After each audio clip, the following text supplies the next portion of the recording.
Assalamualaikum warahmatullahi wabarakatuh.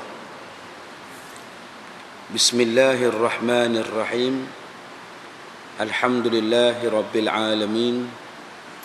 Wabihi nasta'in ala umuri dunya waddin. Ashhadu an la ilaha illallah wahdahu la syarika lah. Wa ashhadu anna Muhammadan abduhu wa rasuluh. Allahumma salli ala Sayyidina Muhammad wa ala alihi wa sahbihi ajma'in. Muslimin dan muslimat, mudah-mudahan dirahmati Allah. Kita sambung bacaan kitab kita, Jagalah Allah, Allah menjaga kamu, pada muka surat 146.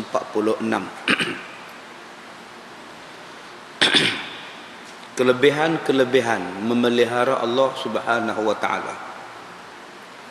Yang ketujuh,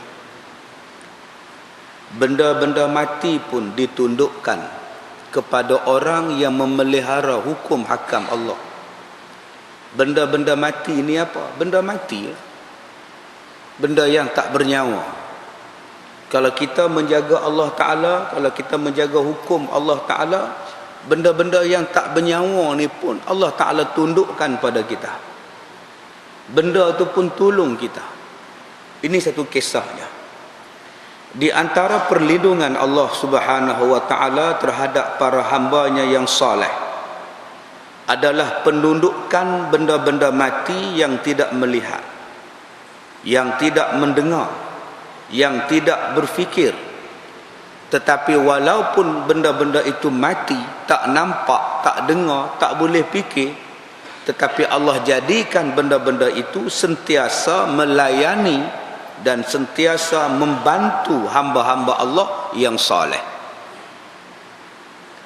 Imam Al-Bukhari, semoga Allah merahmatinya, pada bab kafalah meriwayatkan daripada Abi Hurairah radhiyallahu anhu daripada Nabi sallallahu alaihi wasallam bahawa baginda menyebutkan seorang laki-laki daripada pemuda Bani Israel, kisah Bani Israel kepada Nabi Muhammad.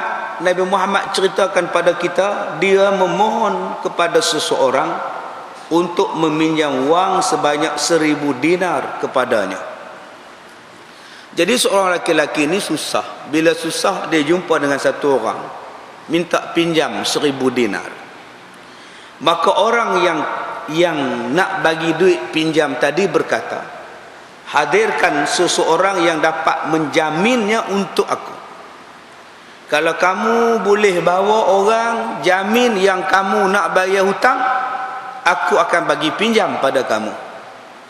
Jawab laki-laki yang susah tadi, dia jawab, cukuplah Allah menjadi penjaminnya. Aku tak dapat nak cari orang nak jamin hutang aku. Aku jamin Allah, atas nama Allah aku akan bayar kamu. Cukuplah Allah jadi penjaminnya. Lalu laki-laki yang bagi duit tadi kata, kamu adalah benar. Lalu dia pun memberikan wang tersebut kepadanya sehingga waktu yang sudah ditentukan. Lalu dia keluar ke laut untuk menunaikan tugasnya. Kemudian dia mencari kafilah perahu yang akan dikenderainya supaya dia dapat membayar hutangnya yang telah sampai pada tempohnya. Tetapi dia tidak menemui perahu yang akan berangkat bersamanya. Maka dia pun mengambil kayu, lalu dilubanginya kayu itu dan dimasukkan wang sebesar 1000 dinar dan menulis surat daripadanya untuk pemilik wang tersebut di dalam kayu itu. Kemudian ditampalnya kayu itu dan ditutup kayu tersebut. Barulah dia membawa ke laut dan dia menghanyutkan kayu tersebut ke laut. Laki-laki tadi yang pinjam duit tadi, bila dia pinjam duit, dia nak bayar. Bila dia nak bayar, nak pergi ke tempat laki-laki yang dia pinjam tadi, kenderaan tak ada. Tumpang perahu tak ada. Duduk tepi laut cari kot ada sampan ke, feri ke, boleh bawa dia ke negeri orang yang dia hutang, dia nak bayar hutang. Tak ada juga. Bila dah tak ada, dia pun ambil sebatang kayu, ditebuknya kayu tu dan dimasukkannya 1000 dinar dalam kayu tu.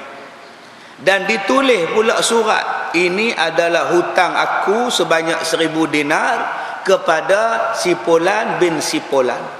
Maka surat tadi pun dimasukkan sekali dan kayu tadi pun ditutup. Ditampalnya kayu itu dan dihanyutkan kayu itu ke laut. Semasa dihanyutkan kayu tadi ke laut, dia berdoa, ya Allah, sesungguhnya engkau mengetahui bahawa aku berhutang kepada dia sebanyak 1000 dinar. Dan dia bertanya kepada aku, siapa yang boleh menjamin aku nak hutang dia? Lalu aku menjawab, cukuplah Allah yang menjadi penjaminnya. Wa kafa billahi wakila. Cukuplah Allah yang menjadi penjaminnya. Dan dia pun rela denganmu ya Allah. Dia bertanya tentang seorang saksi. Saya cakap cukuplah Allah sebagai saksi. Sesungguhnya saya dah berusaha cari kapal, cari perahu nak bawa, mengembalikan hutang saya padanya, tapi saya tak nampak, saya tak dapat. Maka saya pun menitipkannya. Saya menyerahkan padamu ya Allah.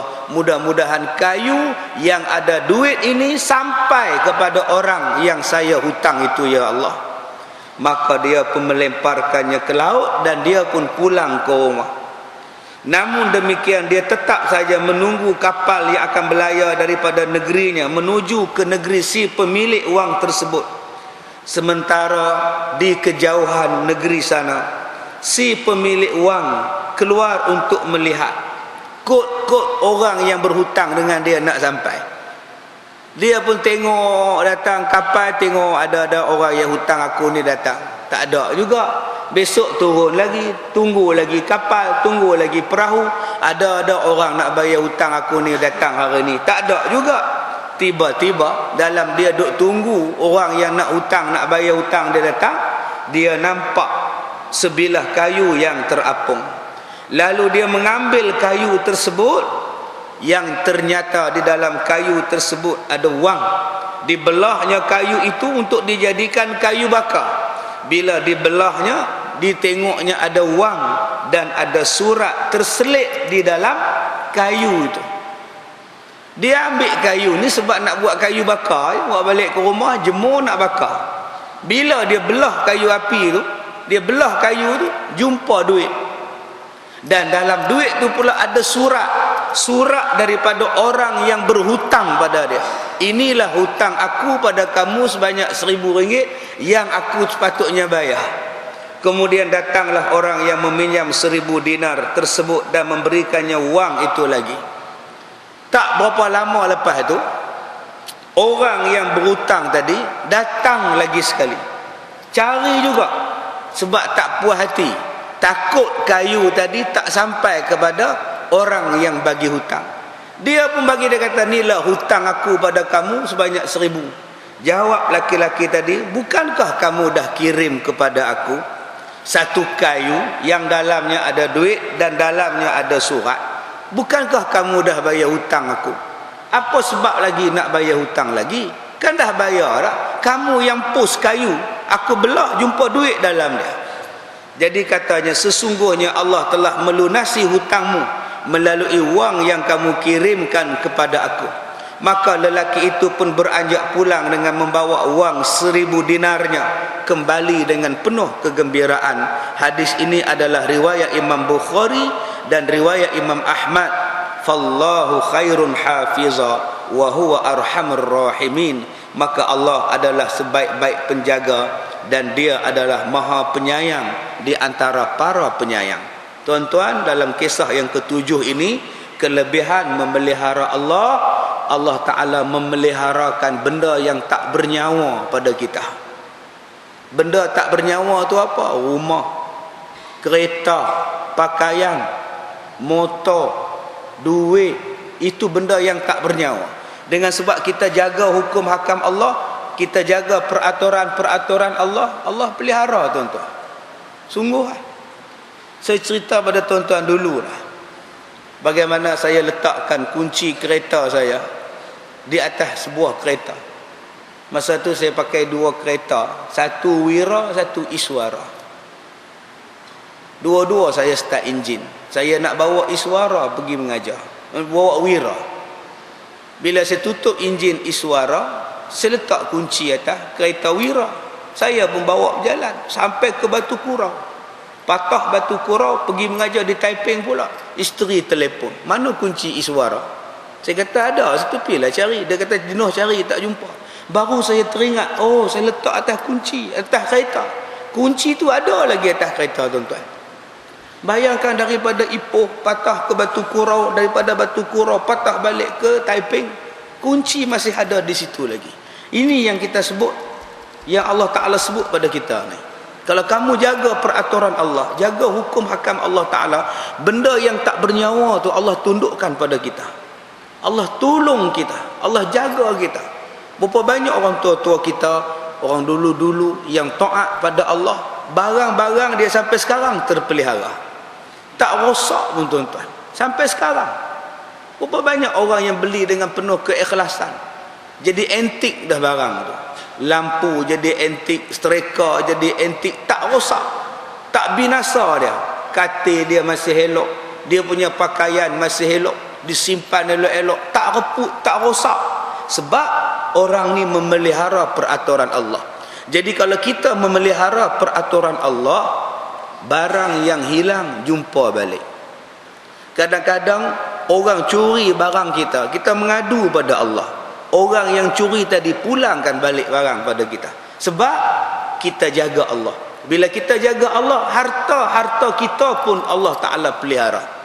Tuan-tuan tak payah nak belah hantu raya untuk belah dan jaga harta tuan-tuan. Sebab ada orang yang nak minta jaga benda, dia suruh belah hantu raya. InsyaAllah pada bulan depan tuan-tuan boleh tengok CD saya dah rakam tentang Saka. Tajuk dia Sasaran Saka. Menjawab persoalan yang orang Melayu sekarang ni selalu duk sebut, asal sakit Saka, asal Saka sakit. Jadi dapatkan benda ni di pasaran. Jangan tengok YouTube 10 minit je, dia tak habis, tuan-tuan. Beli CD. Kadang-kadang saya seronok dengan YouTube ni, sebab banyak orang dapat ilmu daripada YouTube. Bagus. Saya pergi umrah baru ni, orang Qatar datang jumpa, orang Kuwait datang jumpa, orang Syria datang jumpa, orang Mekah datang jumpa. Malah saya buat ceramah di Mekah, buat ceramah di Jeddah. Alhamdulillah, hasil daripada YouTube. Tetapi kadang-kadang saya pun tak seronok juga, sebab yang keluar dalam YouTube itu hanya potongan-potongan, 5 minit, 10 minit, tidak mengambil keseluruhan apa yang saya cakap daripada awal kuliah sampai akhir kuliah. Jadi bila ambil tengah-tengah, kadang-kadang orang tak faham. Dia pula tak beli CD, dia pula tak beli VCD, dia tak dengar cerita kesudahannya. Bila tak dengar cerita daripada awal sampai habis, dia petik tang mana-mana saja tanpa ada huraian penuh daripada saya. Yang tu yang jadi kontroversi. Jadi saya minta pada tuan-tuan yang selalu duduk dalam YouTube, yang selalu hantar kuliah saya dalam YouTube, kalau nak hantar pun bagus. Kalau boleh hantar habis. Kalau sejam-sejam, buat 20 minit ke 10 minit, 6 kali buat. Jangan ambil part-part tertentu aja, kemudian masuk dalam blog, masuk dalam laman web, kemudian tengok Ustaz Kazim apa, kata apa, kemudian pergi compare dengan ustaz lain pula, supaya bergaduh pula saya dengan ustaz lain. Ini benda yang tak betul. Dengarlah huraian saya, bukan setakat pelajaran tu saja, huraian kita pada setiap bulan. Sebab kita membaca kitab, ambil daripada yang lepas-lepas tu. Jadi setengah orang dia hanya tengok dalam YouTube saja, dia tak tengok daripada kuliah kita daripada 5 tahun yang lepas, 6 tahun yang lepas, tanpa dia tengok. Sebab itu walaupun YouTube dah keluar, CD ni jangan tuan-tuan abaikan. CD ni jangan abaikan. YouTube juga, beli CD ni, dengar daripada awal. Dan saya dah buat dah 2 tajuk ataupun 2 CD tentang Saka ya. Bagaimana yang dikatakan Saka betul-betul, bagaimana yang kata bukan Saka, siapa dia yang target Saka, yang target Saka tu nak pergi kepada dia, bagaimana Saka tu boleh pergi pada orang, dan berapa jenis Saka. Kita belajar betul-betul. Jangan asal sakit Saka, asal Saka sakit, tak boleh tidur malam Saka. Anak dara tak menikah aja Saka, pi berubat dengan bomo, pi mandi dengan bomo, mandi limau, mandi bunga, lalah bomo rogol dia. Siapa saka tu? Sakanya bomoh tu lah hantu raya. Jadi kita tak mau macam itu. Belajar betul-betul. Jangan duk kata orang tua kita dulu bela hantu. Orang tua kita dulu belaan, pelesit, pontianak, jembalang dan sebagainya. Bela toyol. Sekarang benda tu nak datang kepada kita. Jadi bila kita tuduh orang dulu-dulu membela hantu, kita telah menuduh mereka syirik pada Allah. Kalau betul mereka bela, lain cerita. Kalau tak betul, tak betul apanya ustaz. Bomoh tu kabarkan, bomoh tu cakap belen dia datang daripada tok nenek saya. Itu bomoh cakap.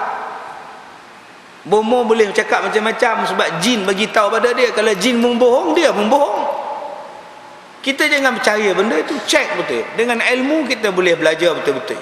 Macam mana yang dikatakan saka ni. Baik. Itu yang pertama, pemeliharaan harta benda, pemeliharaan benda-benda mati, Allah akan pelihara untuk kita. Sampai duit kita tu pun Allah boleh pelihara lagi. Tuan-tuan tertinggal duit dekat tandas masjid. Naik kereta sampai dekat zoo dah. Abang, dompet tertinggal abang. Oi, patah balik insya-Allah ada duit. Insya-Allah kalau kita jaga Tuhan, Tuhan jaga kita. Tak payah gaduh-gaduh. Baru ni yang saya pergi umrah baru ni. Ada orang hilang beg. Oi, tak tahu nak habaq lah, teriak siang malam ustaz. Oi, jubah makcik beli 50 helai ustaz. Oi. Tu dia ni nak umrah kan nak beli ni. 50 helai jubah tuan-tuan. Duk teriak lah, apalah, nak balik lah. 8 beg hilang. 3 seorang campur dengan 3 orang. Tak 8 beg, 9 beg. Saya kata tak apa, insya-Allah. Kita ni mai tempat baik, niat pun baik, insya-Allah ada. Telefon sana cari, telefon sini cari, tak jumpa. Tak apa makcik sabar. Sekali saya pergi cari. InsyaAllah ada. Cari dekat Mekah, hilang di Madinah. Sampai ke Mekah tak ada beg. Cari, telefon sana sini, telefon mana pakej sana, hak duduk sekali hotel. Carilah. Beg tu ada depan hotel. Seberang jalan je. Duduk dalam cermin lagi. Saya duduk ronda-ronda tengok. Beg ni macam kenal tapi di mana ya?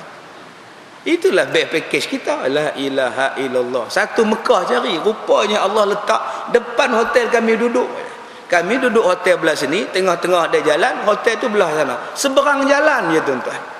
Jadi buat apanya kita nak sibuk-sibuk? Kalau kita betul baik pada Allah, kalau kita jaga betul Allah Ta'ala, Allah pelihara barang kita tu. Allah pulangkan balik dalam keadaan cukup cantik. Baik, itu kelebihan yang ketujuh. Baik, kemudian kita lihat yang keseterusnya. Pelbagai bencana kerana tidak memelihara Allah Subhanahu wa ta'ala. Tadi kita baca kelebihan orang yang jaga Allah Ta'ala. Sekarang kita masuk tajuk bencana orang yang tak memelihara Tuhan. Bencana dengan sebab orang tak pelihara hukum Tuhan. Sesungguhnya orang yang tidak memelihara Allah Subhanahu wa ta'ala, maka Allah pun tidak akan memeliharanya. Ustaz, Allah ni lemah sangat ke ustaz? Kenapa tanya macam itu? Iyalah, sampai kita pula nak jaga Allah. Patutnya Allah lah jaga kita. Allah kan maha berkuasa. Kenapa pula kita pula nak jaga Allah? Allah ni lemah ke ustaz? Bukan maksud jaga Allah tu Allah lemah. Allah tu maha kaya, maha gagah, maha perkasa. Jalal wal ikram. Allah tu maha kuat, ghani. Allah maha kaya. Habis itu apa maksud di sini? Maksud di sini ialah memelihara segala hukum hakam Allah. Allah suruh semayang, jaga semayang. Allah suruh jaga aurat, jaga aurat. Allah suruh jaga Quran, peliharalah Quran. Allah suruh jaga hukum hakam, jagalah hukum hakam. Itu maksud dia, bukan kata jaga Tuhan. Nak jaga di mana? Tang mana nak jaga? Allah bukan bertempat. Yang maksud di sini ialah menjaga apa-apa yang telah diperintahkan oleh Allah. Kalau jaga Quran, jaga Quran. Jaga masjid, jaga masjid. Jangan hinakan masjid. Jangan hinakan Quran, jangan hinakan hadis Nabi, jangan hinakan Nabi. Semuanya kita letak pada kedudukan paling tinggi. Itu maksud memelihara Tuhan. Bila sebut saja Islam, kita jaga. Sebut saja Allah Ta'ala, kita jaga. Sebut saja Nabi Muhammad, kita jaga. Apa benda yang berkaitan dengan agama, kita jaga. Maka orang yang tak jaga apa jua benda yang berkaitan dengan agama, maka Allah juga tidak menjaganya. Saya kata dah malam tadi di Masjid Ar-Ridwan, kita tak jaga mata. Bila kita tak jaga mata, Allah juga tidak akan menjaga mata kita. Bila kita tak jaga telinga, Allah juga tidak akan jaga telinga kita. Bila kita tak jaga tangan, tangan kita ni pun Allah tak jaga. Tolong jaga habis-habisan.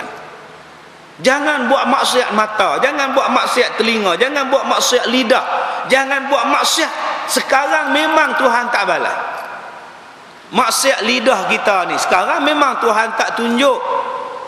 Tetapi apabila kita tak jaga lidah, satu hari nanti lidah akan jadi masalah pada kita.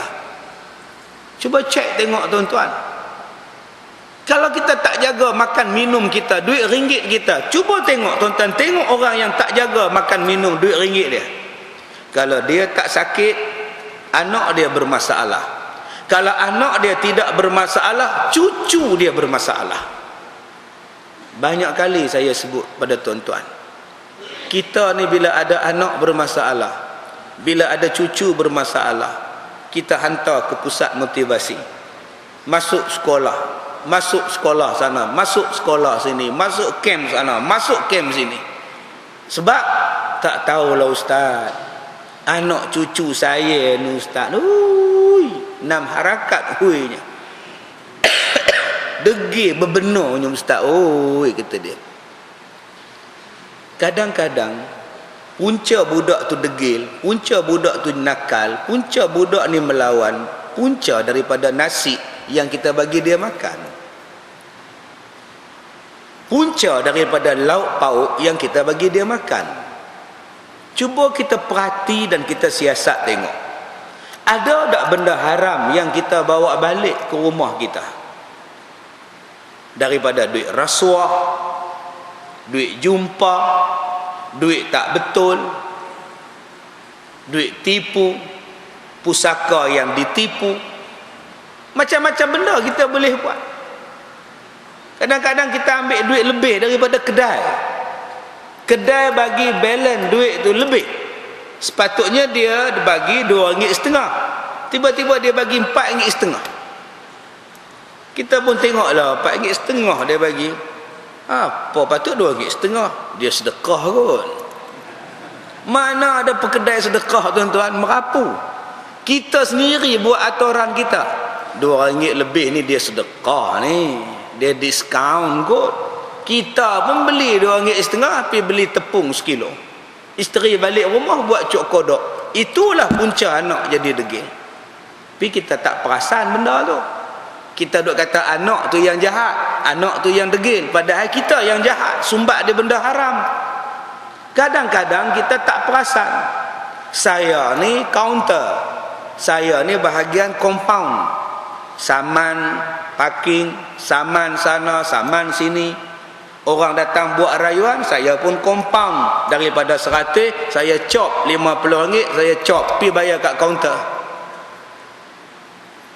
Satu hari datang seorang laki-laki, orang Kuala Lumpur.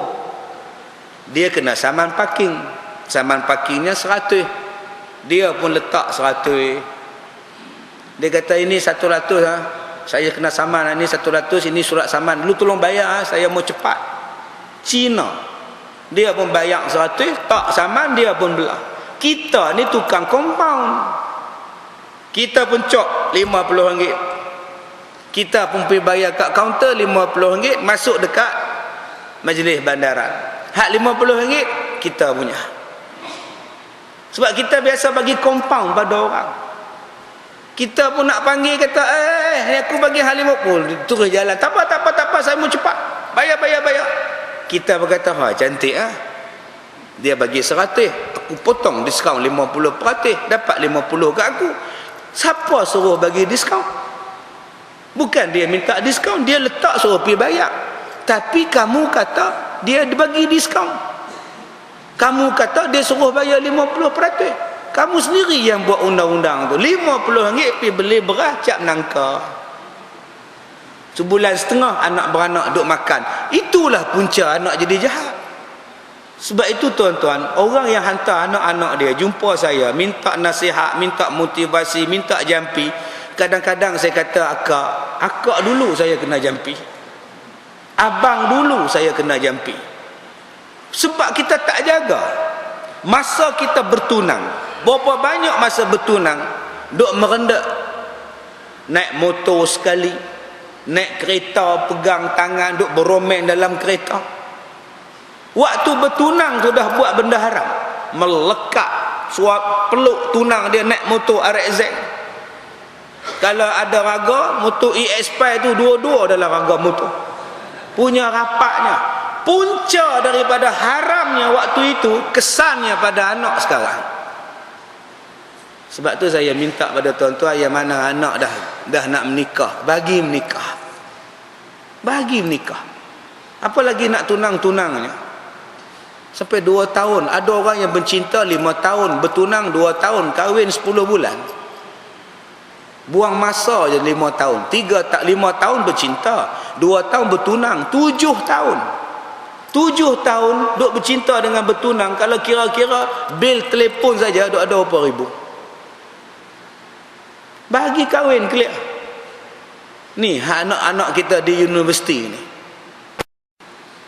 Saya dipanggil di sebuah universiti membicarakan tentang nikah khitab. Tajuk yang dibagi pada saya ialah nikah khitab. Saya cukup seronok tajuk ni. Ustaz, nikah khitab tu apa? Nikah gantung. Sebutlah nikah gantung. Mana sedap nikah gantung Melayu. Dia kena Arab. Sekali Arab. Nikah khitab. Nikah gantung. Tajuk cukup bagus.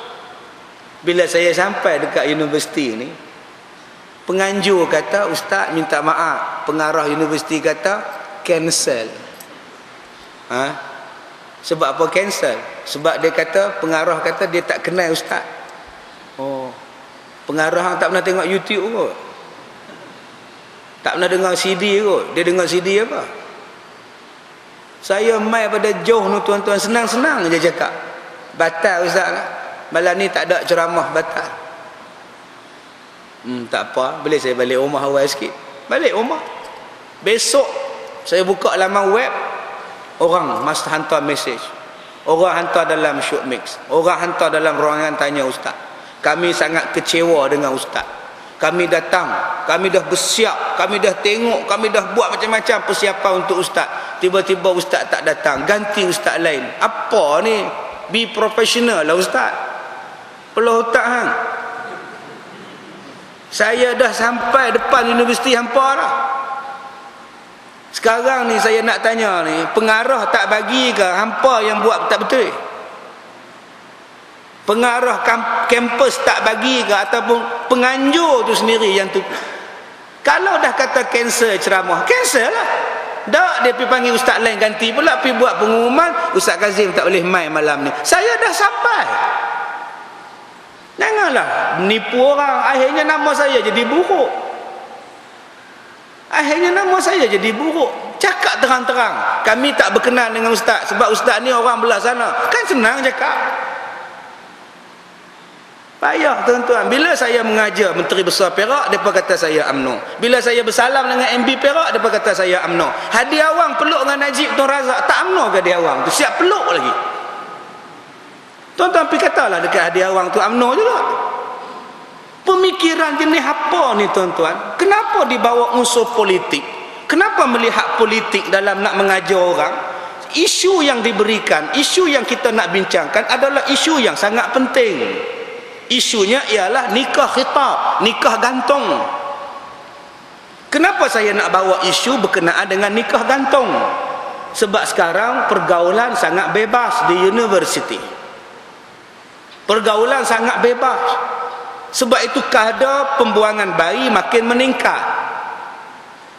Kadar perzinaan makin tinggi. Mereka belajar sekali, bercinta sekali, naik motor sekali, makan sekali, naik kereta sekali, buat kertas kerja sekali, buat tesis sekali, kadang-kadang buat program masuk lautan sekali, kadang-kadang pergi duduk dalam kampung seminggu dua jadi anak angkat sekali, kadang-kadang pergi makan keluar malam-malam sekali. Budak you kan bebas, mana boleh macam budak sekolah rendah, sekolah menengah. Duk bercinta sana, bercinta sini. Apa salahnya kalau dah bercinta, bagi kahwin. Bagi kahwin. Apa makna nikah khitab? Nikah gantung. Nikah semata-mata nikah. Seorang duduk di UUM, seorang duduk di USM. Jumpa tiap-tiap minggu Sabtu Ahad. Bila jumpa tu dengan penuh halal, hang suami aku isteri hang. Nak roman pun tak apa, nak pegang tangan pun tak apa. Nikah khitab yang kedua maksudnya tidak dibebani dengan tanggungjawab. Bukan kena duduk serumah beli beras apa semua tanggung tak. Semata-mata nikah aja. Supaya jadi halal. Supaya kalau mengandung pun tak apa sebab nikah. Nanti habis kahwin duduk sekali. Habis belajar duduk sekali. Dah terima ijazah duduk sekali. Supaya selamat daripada perbuatan haram. Sebab tu sekarang tuan-tuan nikah gantung atau nikah khitab kena diperkenalkan pada masyarakat. Supaya mereka terselamat daripada buat dosa. Terselamat daripada melahirkan anak-anak yang akan jadi beban di hari kiamat. Di dalam selepas mereka kahwin. Menjadi beban kepada mereka anak-anak yang lahir. Jadi buah, jadi nakal, jadi jahat, jadi melawan. Puncanya masa hampa bercinta dulu, banyak benda haram yang kamu buat. Jadi bila kita faham macam itu, kita akan buat. Nak jaga keturunan. Zina ini merosakkan keturunan. Bila keturunan kita rosak, jangan marah kepada anak kita, cucu kita. Marah pada kita. Apa yang kita buat waktu kita muda-muda dulu. Apa yang kita buat itu, kita tak jaga hukum Tuhan, Tuhan tak jaga keturunan kita. Jadi ini tuan-tuan kena buat balik benda ini. Dulu-dulu orang tua-tua dulu nikah gantung ni, depa tak bagi tidur. Oi, nikah gantung keluar rumah marah orang tua-tua lu. Nikah ada halal tak? Oi, tak boleh. Gimana tu? Dia marah. Ini orang tua-tua dulu. Dia marah, dia kata satgi nikah esok-esok kenuri esok mengandung, malu kau orang aja. Malu apa hang dah nikah? Halal. Sampai kena minta izin pada mak bapak. Mak nak keluar dengan abang, keluar saja, jangan buat benda lain. Itu apa makna nikahnya? Nikah ni menghalalkan persetubuhan. Nikah lah. Tak apa. Janji selamat. Yang kita nak jaga ni ialah jangan buat dosa. Nombor dua yang kita nak jaga ialah supaya kehidupan kita selepas ni barakah. Yang kita nak jaga ialah selepas ini keturunan yang lahir daripada perkahwinan kita tidak menyusahkan kita. Yang sekarang ini anak-anak cucu kita menyusahkan kita sampai sekarang. Tuan-tuan ni dah pencen, dah 70 lebih dah, tapi masih disusahkan oleh anak. Ada satu perempuan datang jumpa saya, dia kata habis duit pencen dia, habis duit simpanan dia, duit apa pun habis ustaz, mai minta duit kat saya. Saya kata pak siapa minta duit kat saya? Ustaz sajalah yang boleh tolong saya. Saya ni habis dah ustaz, ada bagi ke anak. Anak buat apa? Anak menega. Saya menega tak jadi. Saya tak jadi menega. Lah ni duk susah saya, duk minta saya tak gamak, tak tolong dia ustaz. Tak tolong anak kita, tolong duit tak ada. Ni cadang nak main minjam kat ustaz ni. Aduh. Pening kepala tuan-tuan. Saya dalam mak saya ICU koma tu pun ada orang macam itu. Saya kata saya ni nak pergi hospital ni. Mak saya ni koma ni, doktor panggil ni. Kejap je ustaz. Nak minta sikit je ustaz. Tolong bagi ustaz. Anak saya ni menega, dia susah lah ni. Jadi dia minta tolong kat saya tak ada duit. Ni nak minta tolong kat ustaz pula. Astaghfirullahalazim. Bukan RM14 tuan-tuan. RM14,000. RM14 lah saya boleh bagi. RM14,000. Cuba tuan-tuan angkat tangan. Siapa sini yang nak bagi? Dia mak kita sakit, nak bayar ni kelang kabut kita ni, mai minta duit. Tuan-tuan sini sanggup tak? Cecita. Jadi kenapa sampai ketua anak masih menyusahkan kita lagi? Patut bila kita tua dah rehat, Anak-anak akan merehatkan mak dia. Mak, rehat mak, saya buat semua mak. Ayah jangan buat ayah. Semua saya tanggung ayah. Tapi kita dah tua, kita dah tak kerja, kita dah tak ada pendapatan. Duk korek yang kita juga. Cuba kita kaji tengok apalah yang aku buat ni sampai anak aku, sampai aku dah melengkung badan macam ni pun anak masih menyusahkan aku. Inilah di antara punca-punca dia. Jadi bila kita dah tahu dah punca-punca macam itu, jadi kita kena perbetulkan kepada yang belum sampai tahap. Kita buat kepada generasi muda sekarang ini. Sebab sekarang yang merosakkan generasi akan datang ialah zina. Zina itulah yang merosakkan keturunan, tuan-tuan. Baik, kemudian sesiapa yang tidak memelihara Allah, maka dia akan mengalami kehidupan yang pahit dan kehilangan kebahagiaan, sama ada di dunia maupun di akhirat. Tempat kembalinya adalah neraka jahanam untuk selama-lamanya. Maka apa yang kita nak buat, kita kena rujuk dulu dalam Quran. Rujuk dulu. Tuan-tuan balik rumah nanti buka Quran surah Al-Mumtahanah ayat akhir sekali. Surah Al-Mumtahanah ayat akhir sekali. Allah Ta'ala sebut terang-terang dalam surah itu. Ya ayyuhalladzina amanu la tatawallaw qauman ghadiballahu alaihim.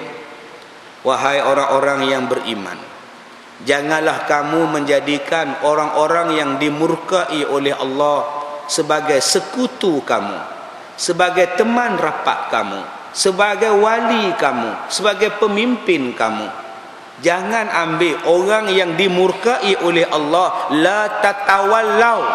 Jangan ambil mereka sebagai kumpulan kamu.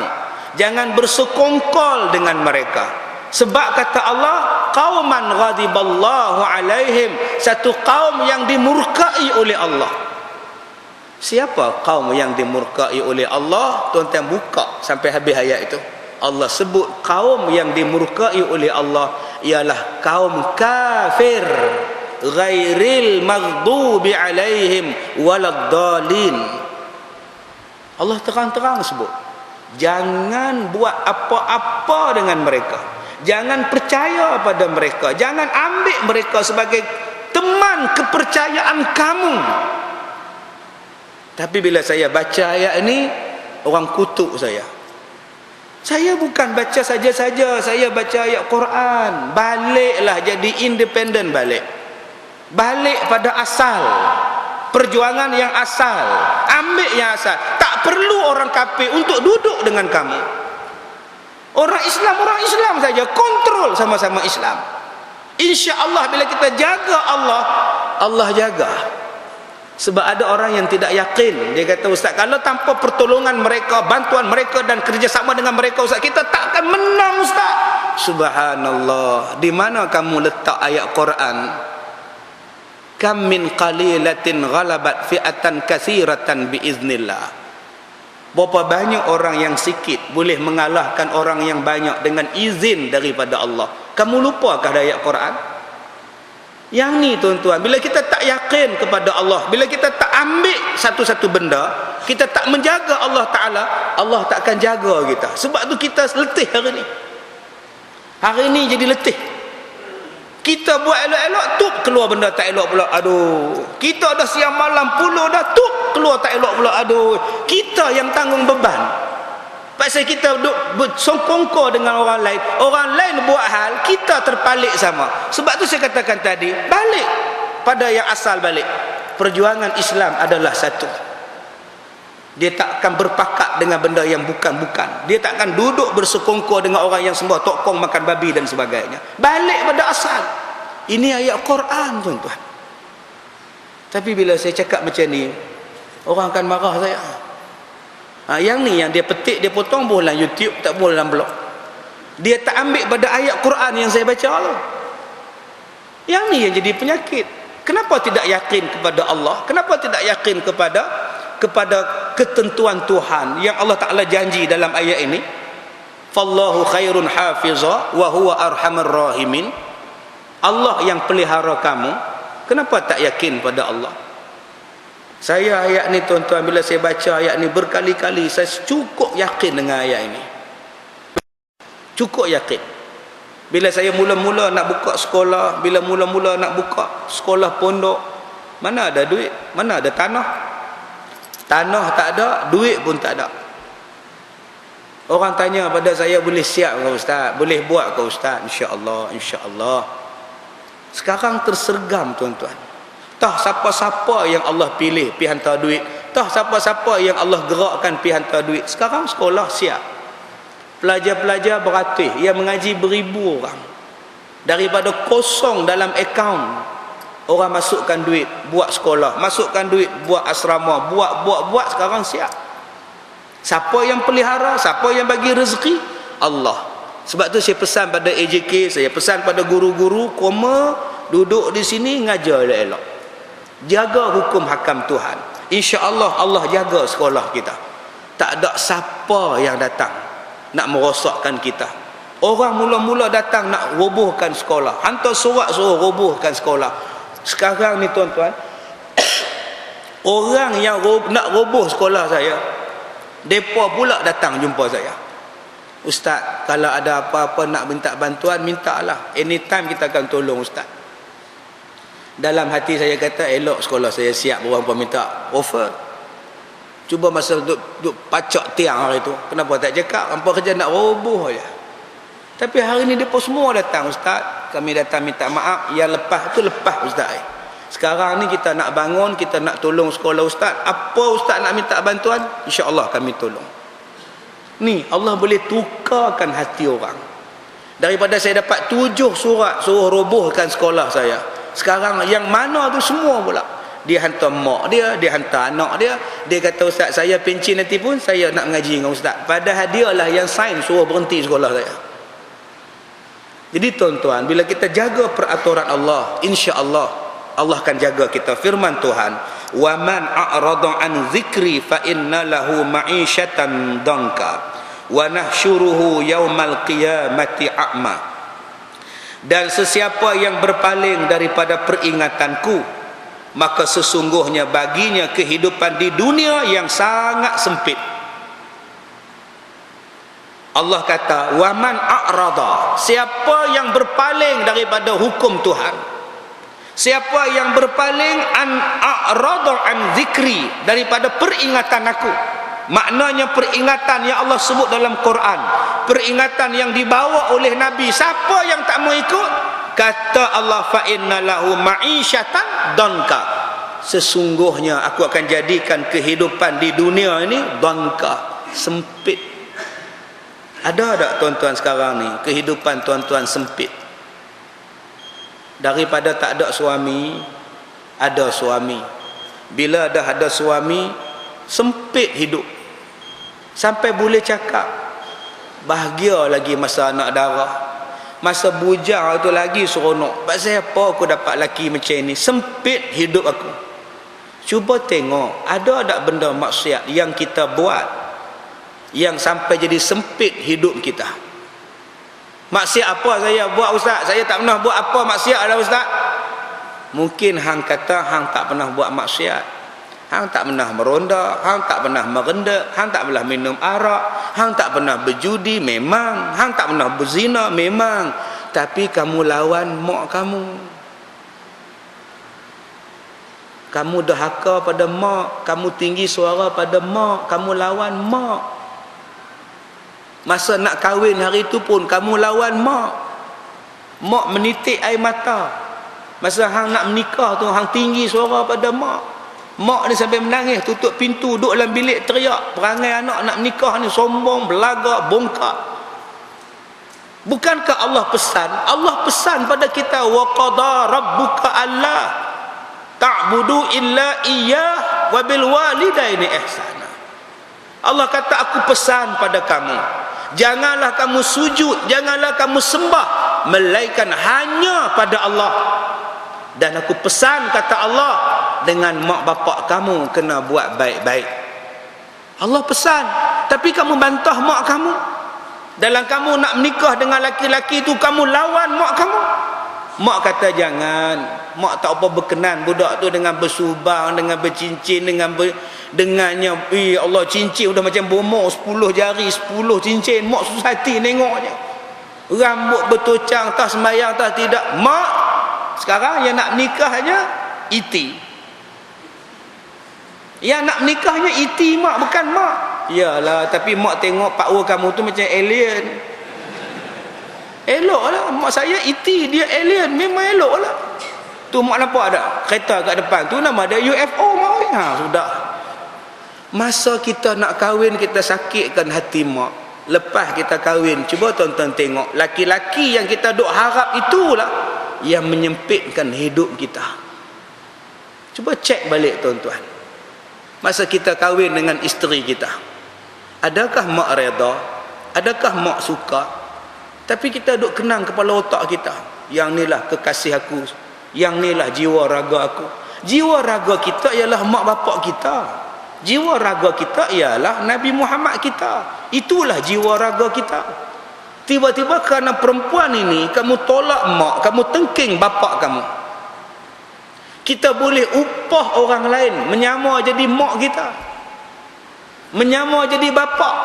Saya pernah jumpa benda ni tuan-tuan. Mak tak tahu yang anak dia bertunang, bapak tak tahu yang anak dia bertunang, pergi minang anak dara orang, dia upah orang lain menyamar jadi pak saudara, menyamar jadi pak. Satu rombongan datang naik kereta 3 buah. Jadi keluarga perempuan kata, naik masuk. Mana satu bapaknya? Oh, saya lah bapaknya. Ini isteri saya, ini bapak saudaranya, adik saya. Oh, seronoklah bapak perempuan tadi. Disangkanya mak bapak dia. Rupa-rupanya bukan tuan-tuan. Dah bertunang, dah sarung cincin, baru tahu ini bukan mak bapak dia. Nak putih tunang, anak dah berkenan. Nak putih tunang, satu kampung datang kenuri bertunang, malu. Akhirnya jalan juga nikah, walaupun tahu bakal menantu tu penipu besar. Akhirnya bakal penipu itulah yang menjadikan hidup dia ma'isyatan donka, jadi sempit hidupnya. Jadi tuan-tuan, dalam ayat ini terang-terang Allah Ta'ala sebut, siapa yang tak jaga Allah Ta'ala, maka Allah Ta'ala akan jadikan dia susah hidup. Tuan-tuan beli kereta, tuan-tuan tak ambil hukum Islam. Kereta tuan-tuan tu banyak makan, lebih daripada tuan-tuan makan. Beli secara riba, tak ikut peraturan Islam. Insurans riba. Insurans riba, bayaran bulan pun riba. Cuba tuan-tuan tengok, kereta tu dia makan tiap-tiap bulan lebih banyak daripada kita makan. Kita makan 150 aja, kencing manis, makan bukannya banyak pun. Tapi kereta tu sak-sak bateri kong, sak-sak yang ni kong, sak-sak yang ni kong, sak-sak yang ni rosak. Apa benda ni? Bateri kong, tukar bateri baru 2 hari, bateri tu weak pula ada. Oh, cooling coil dia tak main, dia tukar cooling coil pula, tukar hak baru pula, kena 400 pula. 400 pula. Elok Gostan daripada kedai workshop tu, workshop Gostannya pam, kereta langgar belakang pula, masuk baliklah workshop, menung balik. Aduh, macam mana ni ustaz? Jangan marah kereta, jangan marah driver hak langgar belakang hang tu. Cuba cek tengok, hang bayar bulan-bulan riba ke tidak? Kamu ambil insurans tu riba ke tidak? Kamu tak jaga peraturan. Tuan-tuan, jagalah tuan-tuan apa benda yang kita nak buat, jaga supaya hidup kita tidak sempit. Kalau tidak sempit, ada anak menyusahkan, ada isteri menyusahkan, ada suami menyusahkan, ada adik-beradik menyusahkan. Ada orang yang hidup susah bukan kerana mak, bukan kerana isteri, suami, menantu, tidak. Dia susah sebab adik dia main tumpang dalam rumah. Adik main tumpang dalam rumah. Bila kita pergi kerja, adik duduk di rumah, tidur sampai pukul 12. Kita balik kerja pukul 6, dia pun keluar malam. Isteri mengadu, abang nampak tak cincin saya? Mana abang tahu? Hantar di mana? Pagi tadi saya terlupa, tinggal atas almari solek ni. Tengok tak ada dah. Siapa ambil? Jangan duk tuduh adik aku. Saya tak tuduh adik abang, cuma saya tanya. Tak cara hang tanya tu, nampak? Lalah pasal adik punya pasal bergaduh laki bini. Saya tak kata pun dia ambil. Saya tanya ke abang, abang nampak tak cincin saya? Saya tak tahu, ni saya terlupa pakai. Tak cara hang tanya tu seolah-olah nak sebut adik kita je duduk di rumah, adik aku duduk di rumah. Cara hang tu, duk cara-cara pang dia bagi sekali. Bergaduh. Yang adik tu relax, duk tengok bola Chelsea lawan Manchester United, relax. Yang kita di rumah, isteri duduk di dapur tidur, kita duduk di ruang tamu tidur. Sempit hidup. Nak halau adik, dia adik kita. Nak suruh adik tu pergi kerja, dia malas kerja. Nak suruh adik kita keluar rumah, dia nak duduk di mana? Dia duduk dalam rumah pula, kita bergaduh dengan isteri kita. Kebetulan kita pula ada anak dara tingkatan 1. Anak dara ni duk habaq, ayah tadi Pak Su pegang adik. Dia pegang tak mana? Pegang tak punggung. Dia pegang melawak kot. Nak tanya dekat adik, malu pula hang pegang ni ke? Iti ke tadi? Mana ada? Tak mengaku pula. Yang ni yang jadi hidup susah tuan-tuan. Dengan saya menjadi susah. Sebab dia pun duk mengadu kat saya, macam mana nak buat ustaz? Saya pening kepala pula. Tu yang saya orang mengadu, saya garu kepala, macam mana nak buat? Tu yang rambut saya botak lah. Sungguh saya jadi pening kepala. Saya tak larat nak buka handphone dah. Tuan-tuan kalau hantar SMS, kalau saya tak jawab, saya minta maaf. Ada yang hantar mesej berkali-kali saya tak jawab, tak ada masa. Dia kata menteri pun kalau hantar mesej jawab. Ustaz ni bukannya menteri. Menteri yang sibuk tu pun jawab. Ini ustaz tak jawab. Marah pula tuan-tuan. Masya Allah. Kadang-kadang saya nak jawab macam mana. Ada yang nak minta saya jadi abang angkat. Ada yang nak minta jadi adik angkat. Ada yang nak minta saya jadi suami angkat. Ada yang nak minta saya jadi bapa angkat. Saya tanya dekat dia, kamu umur berapa? Ustaz, saya ni seronok tengok ustaz. Sejuk muka mata saya bila tengok muka ustaz. Sebiji tak tumpah, salin tak tumpah macam arwah pak saya. Oh, sudah arwah tuan-tuan. Boleh tak ustaz jadi bapa angkat saya? Saya kata, umur kamu berapa? 26 tahun. Saya kata umur saya baru 38. Takkan 38 jadi bapa pada anak 26 tahun, merapu. Dia kata tak apa ustaz, kalau tak boleh bapa angkat, abang angkat. Takkan saya nak layan mesej-mesej macam ni tuan-tuan. Saya minta maaf. Saya banyak kerja nak buat. Jadi kalau ada mesej, saya ada masa, saya balas. Ada orang yang frah datang jumpa saya daripada Kuala Lumpur, datang ke sekolah saya tak ada. Jadi tuan-tuan kalau nak jumpa saya, buat temu janji dulu, senang. Jangan turis buta aja mai. Ada yang datang pukul 2 pagi nak jumpa saya, mana saya nak ada, saya pun nak tidur. Jadi tuan-tuan buat temu janji elok-elok, insya-Allah saya layan elok-elok. Kalau tuan-tuan mai datang saja, memang tuan-tuan saya tak dapat nak bantu. Banyak sangat masalah yang saya kena selesai. Jadi banyak masalah orang, saya pening kepala. Ma'isyatan dongka. Saya lihat hari ni banyaknya orang yang hidup dia sempit. Hidup dia sempit. Suami baik, dia baik, tapi suami ni pula mak bapak ambil suami dia, tak di rumah dia, bawa balik ke rumah mak bapak. Suami dia kata, ya abang nak ceraikan kamu. Kenapa abang? Sebab mak ayah abang suruh ceraikan kamu. Sekarang abang tak nak balik rumah kamu, kita jumpa di mahkamah. Mengadu kat saya, dia kata, ustaz saya tak ada salah, saya jaga dialog, saya jaga semua dialog, kenapa dia buat macam ni pada saya ustaz? Saya tak tahu. Akak kena tanya dia. Tanya saya, mana saya tahu. Akak kalau dah suami tak mau, kak cari orang lain lah. Pergi cari orang lain. Pergi mahkamah dia nak cerai, cerai lah kak muda lagi. Umur berapa lah ni? 31. Oh 31, mahal sangat lagi tu. Anak berapa orang? Anak 2. Oh lagi lah. Bukannya anak 8. Akak doa pada Allah supaya Allah gantikan suami yang lebih baik daripada suami akak.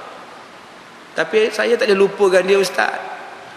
Payah lah tuan-tuan. Tu sentimental value tu payah. Tak boleh lupa, tak boleh lupa. Kalau tak boleh lupa, akak selesaikanlah masalah sendiri. Ini satu jalan penyelesaian yang Allah Ta'ala buat. Akak kahwin dengan dia, mak dia tak suka, keluarga dia tak suka. Apa maknanya kahwin? Kalau mak mertua benci, pak mertua benci, adik-beradik benci, balik rumah mak mertua mak tak sembang, ayah tak sembang, adik-beradik boikot, akak nak letak muka akak di mana? Tak apa ustaz, dia orang benci pun tak apa, janji suami saya tak benci kat saya. Betul, suami akak tak benci pada akak, tapi akak seronok tak? Seronok tak? Akak beli kereta nanti, dia kata duit suami akak. Akak beli baju nanti, dia kata duit suami akak. Akak pergi melancong pun nanti, dia kata kikih duit suami akak. Padahal itu duit kakak. Betul tak? Ada tak mereka cakap macam itu pada akak? Betul ustaz, saya kontraktor ustaz. Saya beli barang, beli kereta, mereka kata saya ambil duit laki saya. Padahal semua saya tanggung. Bila saya balik kampung, mereka perli, habislah duit hang, duk tanggung bini hang je. Akak sakit hati tak? Sakit hati tak? Sakit juga ustaz. Tadi kak kata tak sakit hati. Kak boleh sabar. Setakat setahun dua kak boleh sabar. Tapi bila-bila, sampai bila kak nak sabar? Sekarang dia suka rela nak ceraikan akak. Biarlah. Tak, saya rasa macam, akak rasa macam ada bomo lah ustaz. Tak payah bomo-bomo lah. Dah orang tak mahu nak buat macam mana. InsyaAllah. Baik, yang terakhir, sejarah penuh dengan bukti-bukti. Apa dia bukti-bukti tentang orang yang lawan Tuhan dan tentang orang yang jaga Tuhan? Satu contoh, inilah Fir'aun. Dia menguasai negeri Mesir. Sungai-sungai mengalir di negerinya, berbagai-bagai jenis buah-buahan dan segala kebaikan sentiasa banyak dan datang daripada negeri Mesir. Tuan-tuan balik rumah, buka surah Ad-Dukhan ayat 25 sampailah ayat 29. Kam taraku min jannatin wa uyun wa zuru'in wa maqamin karim wa na'matin kanu fiha fakihin kadzalika wa awrasnaha qauman akharin fama bakat alaihimus samaa'u wal ard wa ma kanu munzarin. Allah Ta'ala sebut, akan tetapi Fir'aun tidak memelihara Tuhan, tak jaga Tuhan, maka Allah pun tidak memeliharanya, hinggalah akhirnya Allah menenggelamkannya beserta kaumnya di dalam laut dengan sangat hina. Apa yang Tuhan tak bagi dekat Fir'aun? Allah sebut dalam surah Ad-Dukhan ayat 5. Kam taraku min jannatin wa uyun. Alangkah banyaknya taman dan mata-mata air yang mereka tinggalkan. Tuan-tuan, Fir'aun ni kaya. Penduduk negeri Mesirnya kaya sebab ada sungai yang tak pernah kering, mata airnya banyak, kebunnya banyak, wa zuru'in wa maqamin karim, ada kebun dan ada tempat-tempat yang indah.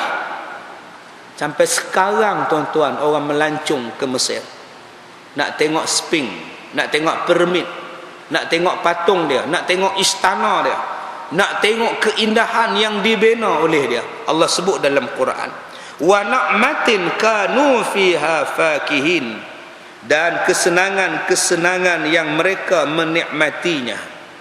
Kazalika, bila Fir'aun lawan Tuhan, ajak rakyat dia lawan Allah, kazalika, demikianlah kata Allah, wa awrasna qauman akharin, dan kami wariskan semua itu kepada kaum yang lain.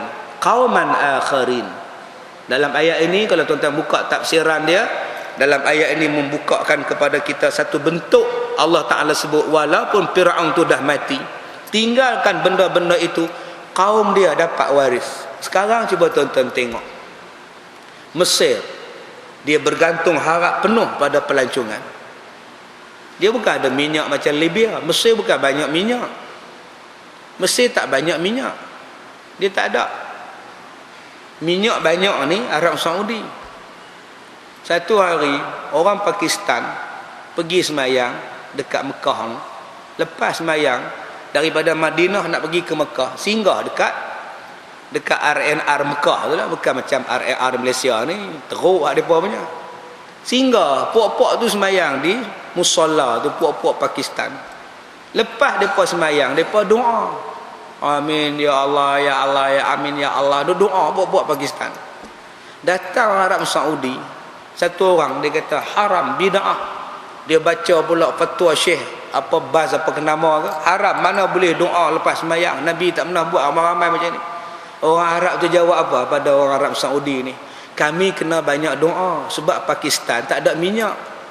Kami nak doa minyak banyak-banyak. Orang Arab Saudi minyak banyak dah, tak payah doa lah. Kami nak doa ni pasal negeri kami tak ada minyak.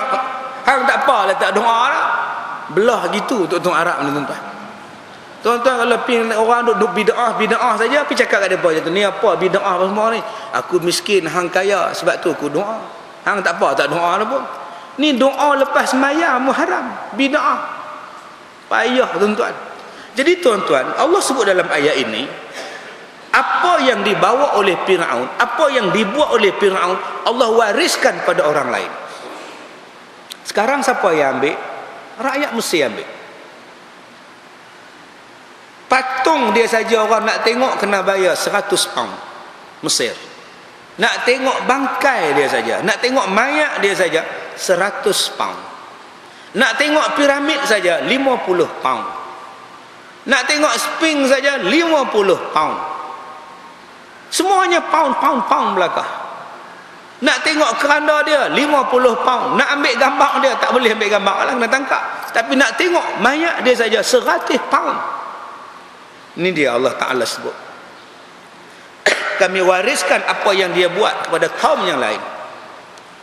Sebab itu bila berlaku tunjuk perasaan di Mesir dan sebagainya, ekonomi dia jatuh, pelancong tak sampai. Saya pergi ke Mesir, saya tanya pada pegawai di situ, dalam sehari berapa ribu orang melawat muzium Mesir. Dia kata dalam sehari yang melawat 50,000 orang. Melawat muzium 50,000 orang. Tuan-tuan kira dekat muzium negara tu berapa puluh ribu main melawat sehari? Mana ada? Ada 1,000 orang kot. Bubuh pameran hantu baru ramai datang. Yang mereka punya sehari tengok dia saja 50,000 orang. Darat dengan 100 pound. Dia ada berapa juta? Tak 5 juta sehari. Tang situ saja darat dengan sebulan. Tang situ aja, belum masuk hotel, tambang secak, tambang sana, tambang sini. Itulah pendapatan utama Mesir. Allah sebut dalam Quran, dengan satu mayat Firaun saja orang pakat mai tengok. Masya Allah tuan-tuan. Tapi bila dia mati apa jadi? Fama bakat alaihimus sama'u wal ard wa ma kanu munzarin. Maka langit dan bumi tidak menangisi mereka, dan mereka pun tidak diberi tangguh. Tak ada siapa pun menangis. Baik isi langit, baik isi bumi, tak ada siapa pun menangis pada Firaun. Tuan-tuan pergi tengok mayat Firaun duduk dalam kaca tu. Siapa yang rajin menangis? Sianya Firaun. Ada tuan-tuan? Tobatlah tak ada. Yang ada semua geleng kepala, neraka lah. Lawan Tuhan, tak berdaya dengan kecil kemetot, lawan Tuhan, bodoh betul. Yang tu banyak tuan-tuan. Salah seorang dia saya lah. Apa kecil-kecil macam ni pun lawan Tuhan ingat Nabi. Ya Allah subhanallah, apa nak jadi ni? Yang tu banyak. Saya tak pernah jumpa, saya duduk dekat sejam lebih, saya tak pernah tengok orang menangis. Firaun siaga. Tak ada tuan-tuan. Mana ada? Nabi Muhammad kita pergi ziarah, Nabi Muhammad makam dia kita ziarah. Mana ada orang gelak kat Nabi? Yang orang pakak duk bersesak nak pergi bagi salam kat Nabi tu, ada tuan-tuan tengok duk gelak ketawa ada.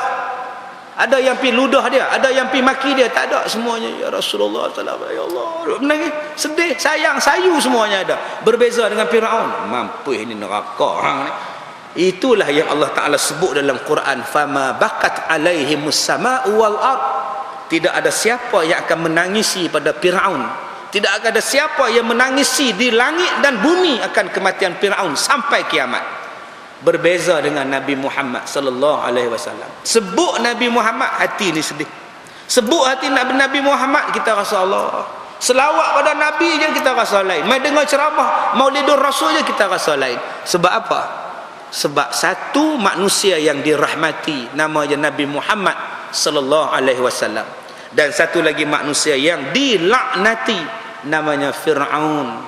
Maka tak sama kedudukan kekasih Allah dengan kedudukan musuh Allah. Mudah-mudahan kita semua ni menjadi kekasih Allah, menjadi wali-wali Allah, menjadi hamba-hamba yang soleh, yang Allah Ta'ala pelihara kepada kita. Cukup sekadar itu. Saya minta maaf jika terkasar bahasa. Wabillahi taufiq wal hidayah. Assalamualaikum warahmatullahi wabarakatuh.